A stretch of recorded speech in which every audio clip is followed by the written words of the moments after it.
Hello guys, welcome to my YouTube channel. So guys, I'm in Abia and this road I'm flying through leads to Obo according to the tricycle person that was conveying me, in his tricycle.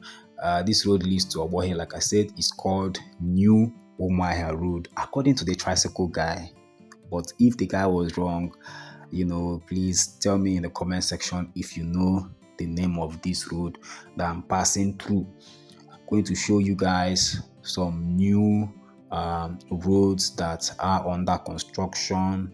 I'm also going to show you the Eyimba Hotel that the able governor of Abia State wants to revamp, or should I say renovate, or make it look good. The hotel was abandoned for a long time. That's the hotel over there.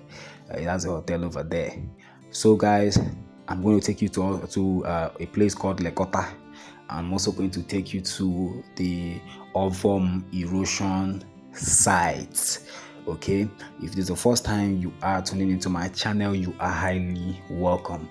And if you're a returning viewer, I really appreciate you all for always making a chance to watch my videos. Please click the subscribe button if you haven't subscribed yet.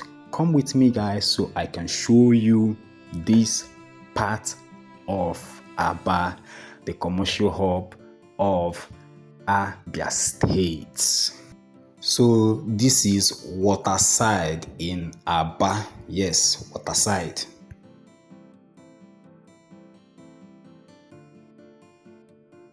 So this road leads to gravel. Yes, they're constructing a new road here. You can see the drainage construction is already going on. According to what the tricycle guy told me, the houses you are seeing here were demolished, but compensation were paid to the owners of these houses and properties, along this road that you can see that, have been demolished. Okay, so just from here going down, my brother, road, they do road for here. Now this is the hotel again, Eyimba City Hotel. Yes, that's it. So this road is just at the back of Eyimba City Hotel. You understand? Ebuwarozo there. And this one here now is People's Road. You can see how People's Road is. You understand? So the People's Road is durable. Moto na abaya, moto na adi agaya. Those are all the very motorable. So from here, I'm going to take you guys to the Ovom Erosion site. You understand? Let's check and see if they are going to allow us to get in there and do video. Who knows? A lot of people know they like camera.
So this road you are seeing now leads you to the Ovom Erosion site, which the able governor of Abia State is fixing. They are trying to, fix that site, the erosion site. But then something happened here, and I was not able to go down and do, video to show you much work that is going on there to show you how far, you understand, they have come, with the fixing of the erosion site. We were asked, hey, turn back, where are you going to, my brother? I pleaded with the man, oh, please, can you just let me go? He said, no. Why we just coming and video without taking permission? And we said, okay, sorry, sir. But as you can see, machine, heavy duty, cats, name it, all of them, they mark. You understand? We had to do what? A baton. So now got and I be this for along the erosion site. You understand, the road. And now we left that place, and then I came to this other part of, I think it's still gravel. You understand? I showed you guys the entrance from the other side. Now this is the other side of gravel. You understand? And as you can see, construction of drainage is still going on here. Solid drainage where they sharp. You understand? If you haven't subscribed yet, guys, please help me click the subscribe button and the notification bell above, so that whenever I drop a new video, you'll be notified and you'll be among the first people to watch the video. Thanks, and see you guys in the next video. Bye.